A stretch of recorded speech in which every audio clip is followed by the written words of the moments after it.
Hello. I finally got something done today.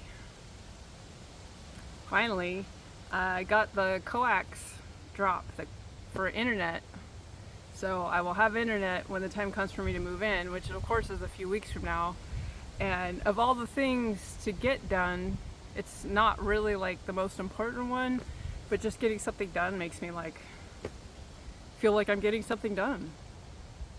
It's hot.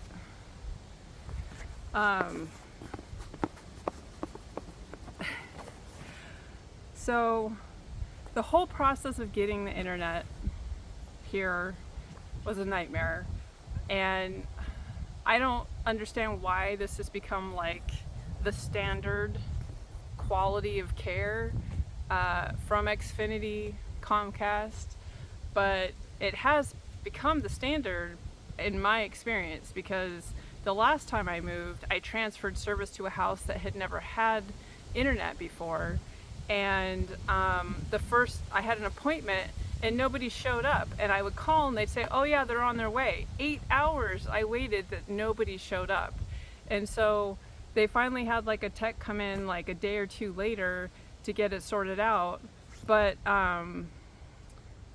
it was like such bad customer service, and they were not like even offering me any kind of like discounts or anything. Like the tech who came out was so mad that he like demanded that I get a discount, and made sure that I was taken care of. That was last time. This time I moved out a couple months ago, so I just left my service on because I didn't want to deal with any sort of like confusion with them like accidentally turning off my account or anything. So when the time came to get it set up here, I contacted them and I was like, look, I'm going to be transferring to this address. There's already service there. I need a second service installed at this location. It's going to be going to a different building, and they're like, okay. And I'm like, do not disrupt the service that's already there. This is a secondary, like I kept saying it because I was so like paranoid that this was going to be an issue. And they're like, okay, and they set me an appointment for like 3 days later. And I came out and I waited for the appointment and nobody showed up. So I get on and I contact them and they're like, you don't have an appointment. And I'm like, well, it's funny because I have an email that says otherwise. Well, you don't have an appointment. I'm like, well, then can you set up an appointment? 2 hours later, 8 different customer service people. I finally talked to a supervisor who's like, here's what we're gonna do, blah blah blah. They'll be out 1 to 3 business days. A week later, 7 business days later actually, so more than a week later, I had heard nothing. So I call in 2 days ago, or maybe it was yesterday, and I was like, what is going on? And they're like, well, what they ordered for you wasn't the right thing. And I'm like, so your company just didn't do anything? They didn't call me? They didn't change what the order is to be for the correct thing? They just didn't do anything? Like, what the heck, man? So she gets an appointment set up for me. She's very nice. It seems like she understands everything because she articulated exactly what I needed perfectly. And then last night, the service gets turned off at this location, the primary service. So what had happened is at some point with one of these customer service people, they had combined my old account or my new account with the existing account. So literally like my social security number was mixed in with the other person's information and was just meshed together. And then they had turned off the service, and the service here was internet, TV, landline, like all of that turned off. The phone number was released, like just what the heck. So that was like, I got a text at like 11:30 last night. Literally the one thing that I didn't want to see have happened happened. It's been fixed, and they got the number back and all that, but like it shouldn't have happened. It shouldn't have happened. It's like the whole thing should not have been as stressful as it's been, and there's no like no apology, no nothing, and they obviously get away with it because like they're the only provider in the area, and it's really frustrating. Like on top of everything else that I have going on, you know, the RV being broken and all that stuff, it's like the most mundane thing ends up becoming dramatic because they literally don't care about the customer, like at all. It's just frustrating. So the tech came out today and he set up a drop, tested it, made sure it worked. So when all said and done, I got what I needed. It just ended up being like way more work than it needed to be. And I literally cannot figure out any route that I could have taken that would have stopped this from happening, because I articulated exactly what was needed. I even used like the technical jumbo, you know, I was explicitly clear multiple times and had them repeat it back to me, and still had like sheer chaos happen. So yeah, I wanted to share that because some of you have probably dealt with it, some of you haven't.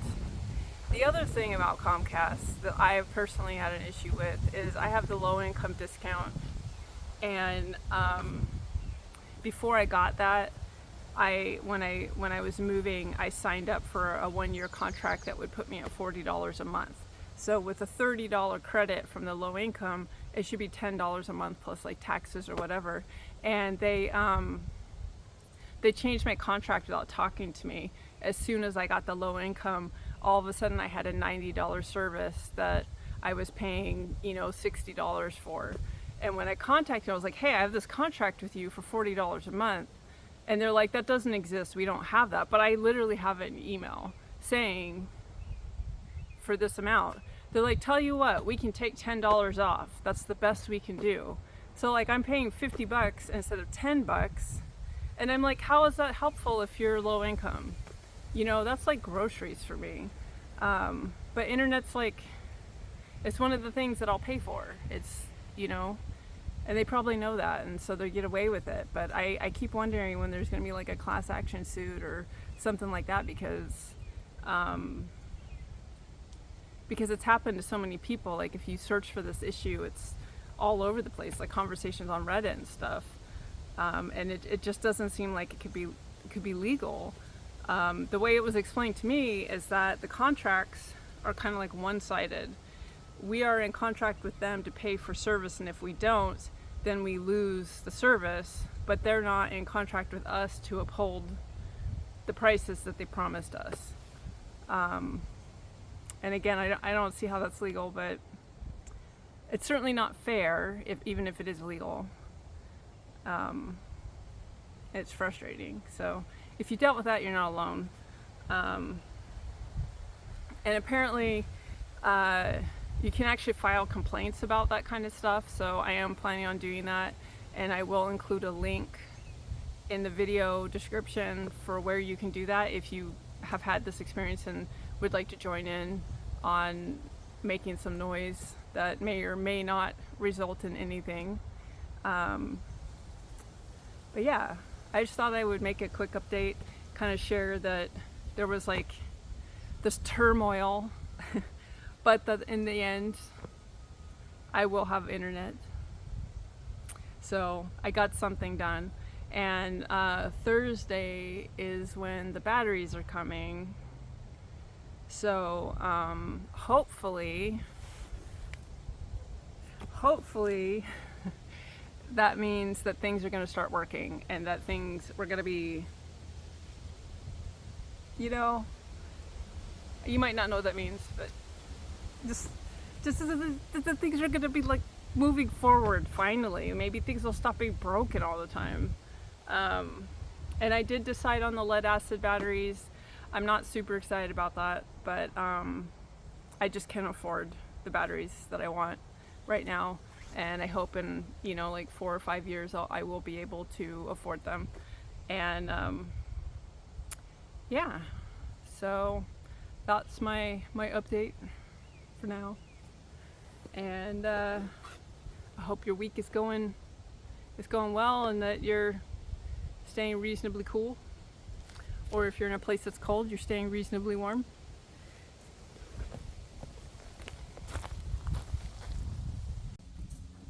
Come say hi.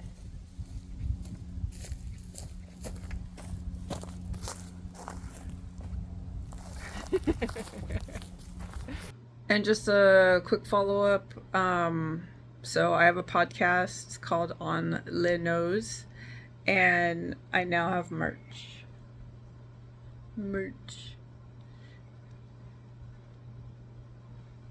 Yeah, available in my shop on Etsy.